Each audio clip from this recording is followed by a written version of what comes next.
الحمد لولیہ والصلاة علی نبیہ۔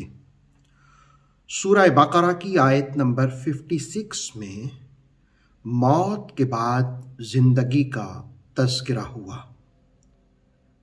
یہ کن لوگوں کی موت اور پھر دیکھتے ہی دیکھتے ان کو زندہ کرنے کا ذکر ہوا، اور پھر اس سے مقصد کیا تھا؟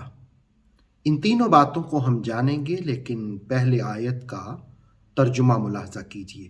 ثم پھر بعثناکم تمہیں زندگی دے کر اٹھایا، من بعد موتکم تمہاری موت کے بعد، لعلکم تشکرون تاکہ تم شکر گزار بن جاؤ۔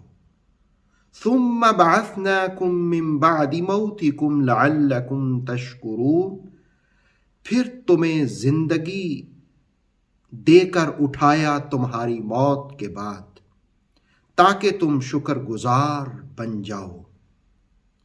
اب موت کے بعد کن کو زندگی دی؟ یہ کون لوگ تھے؟ دراصل سورہ بقرہ کی 55 نمبر آیت میں قوم موسیٰ کے ان منتخب 70 لوگوں کا ذکر ہوا جو طور پر آپ کے ساتھ گئے، کلام الہی سنا، لیکن پھر اس بات کی طرف آئے کہ ہم تو اللہ کو دیکھنا چاہتے ہیں۔ تو 55 نمبر آیت نے کہا فَأَخَذَتْكُمُ الصَّاعِقَةُ ایک شعلہ، ایک کڑک، وہ جس وقت آئی تو وہ سب موت کی نیند سو گئے۔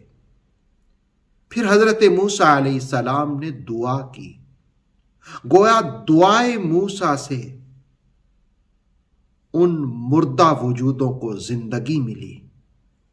اب جس وقت ان کو اتنی بڑی نعمت ملی، زندگی ملی، حیات ملی ان کے مرنے کے بعد، تو انہیں کہا جا رہا ہے کہ اب تو سدھر جاؤ، اب تو یکسو ہو کر تحریک حق کا پرچم تھام لو، اب تو اپنے نفس کی غلاستوں کو دور نوچ کر پھینک دو۔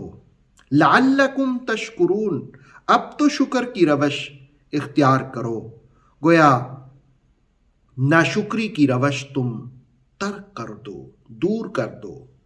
قرآن حکیم اس آیت سے یہ بات اپنے پڑھنے والوں کو سکھاتا ہے کہ موت کے بعد زندگی کے لیے ضرور تیاری کرنی چاہیے، اور اس تیاری کے لیے سب سے بہترین جو بات ہے وہ اللہ کا شکر ادا کرنے کا رویہ ہے، اللہ کے شکر ادا کرنے کا ایٹیچیوڈ ہے۔